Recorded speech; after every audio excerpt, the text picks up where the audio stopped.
Hello friends,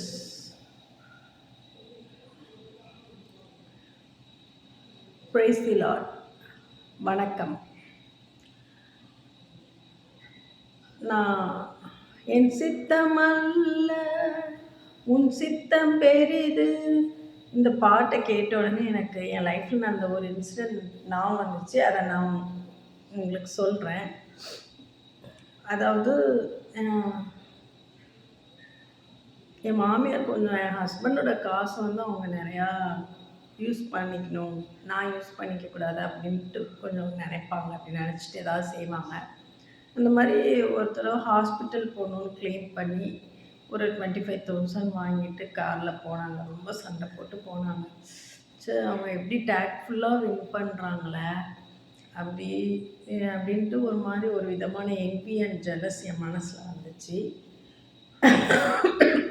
சாதாரணமான கடவுள்கிட்ட எப்படி க்ளைம் பண்ணியிருப்பேன், என் ஹஸ்பண்ட் காசுலாம் என்னைய தான் வந்து சேரணும், அப்போ அதான் நியாயம், நீங்கள் நியாயத்துக்காக எனக்கு ஹெல்ப் பண்ணுங்கள் அப்படின்னு ப்ரேயர் பண்ணியிருப்பேன். ஆனால் அன்றைக்கி திடீர்னு ஒரு ஃப்ளாஷ் ஆஃப் தாட், ஒரு ஐடியா, ஹோலிஸ்டிக் ஐடியா என் மைண்டில் ஸ்ட்ரைக் ஆகி நான் கடவுள்கிட்ட இப்படி ப்ரே பண்ணேன். அவங்களோட ஆசையை நிறைவேற்றி அவங்க நல்லா இருக்காங்கல்ல, அதுக்காக தேங்க்யூ. அதே மாதிரி என்னோடய ஆசையும் நீங்கள் நிறைவேற்றித்தாங்க காட், அதுக்காகவே தேங்க்யூ அப்படின்னு காட்டை சொல்லிட்டேன். அப்புறம் எங்கள் மச்சான் பையனுக்கு கல்யாணம் ஃபிக்ஸ் ஆகிருந்துச்சு. அந்த கல்யாணத்துக்கு போகணும் அப்படின்னு என் சிஸ்டர்லாட்ட போய் ப்ளெட்ஜ் பண்ணாங்க என் மாமியார்.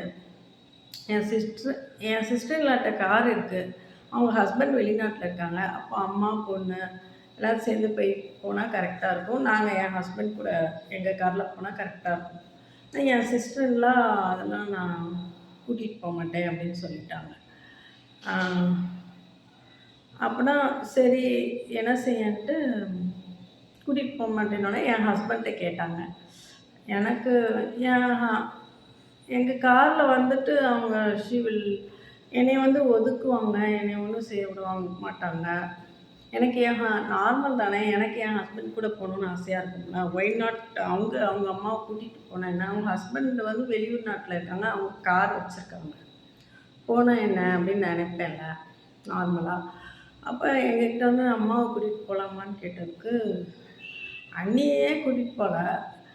அப்போது நான் வந்து ஒரு மாதிரி சோகம் மூஞ்சி வச்சுட்டு உட்காந்துருந்தேன்.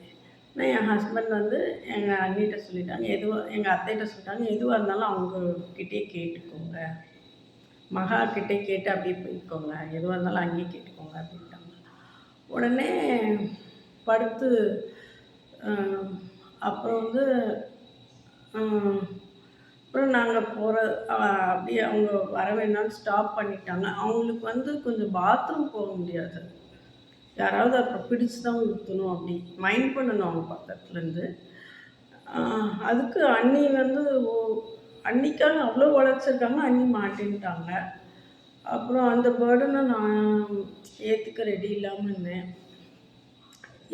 ஏற்கனவே நிறையா செஞ்சுருக்கேன். இப்போவும் நம்ம எதுக்கிட்டு என் ஹஸ்பண்ட்டை கிளைமிங்காக வார்த்தைகளால் எதுவும் பேசலாம், அமைதியாக இருந்தேன். அப்புறம் என் ஹஸ்பண்ட் எங்களை கூட்டிகிட்டு போனாங்க. அத்தை வீட்டில் இருந்தாங்க. அங்கே போன இடத்துலையும் ஒரு பெரிய மரியாதை என்னென்னா, எங்கள் மச்சான் இல்லை, அதனால் சித்தப்பா முறைக்கு என் ஹஸ்பண்ட் தான் எல்லாமே செஞ்சார். அவங்க கூட சேர்ந்து நானும் எல்லாமே செஞ்சேன். நல்ல ஒரு இதான் ஃபர்ஸ்ட் டைம் எங்கள் ஃபேமிலியில் சபையில் வச்சு எனக்கு மரியாதை கிடைச்சது.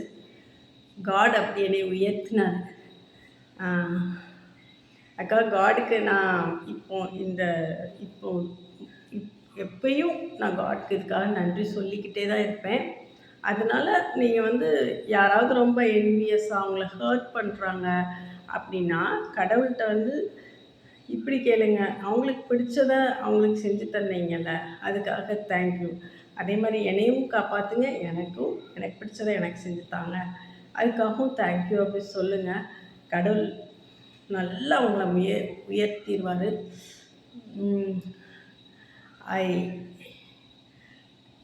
இதுக்காக நான் உங்கள் எல்லாத்துக்கும் விஷ் பண்ணுறேன். Best wishes. நிச்சயமாக arise shine your light has come. இந்த வேர்ட்ஸ் வந்து இருமுனை முனை இருமுனை கத்தி போன்றது கடவுளுடைய வார்த்தைகள். Heaven and earth will fail, but his words will still remain. அதனால் அவரை நம்பினவங்க என்றைக்குமே எப்போவும் பிரகாசிக்க தான் செய்வாங்க. அவர்கிட்ட எப்பயும் ஒரு ஹோலிஸ்டிக், அன்பான, லாயலான, ஒரு கீழ்ப்படிதல் உள்ள ஒரு அப்ரோச், கீழ்ப்படிதல் உள்ள ஒரு மனசோட மனசுக்காக நம்ம கடவுள்கிட்ட வாஞ்சையாக கேட்டுக்கொள்ளணும். அவன் என்னிடத்தில் வாஞ்சையாக இருக்கிறபடியால் நான் அவனை விடுவிப்பேன், கடவுள் சொல்லியிருக்கார். இந்த வேர்ட்ஸ், அவருடைய words very true. These are true words. Please repeat it and harvest your fruits. Thank you.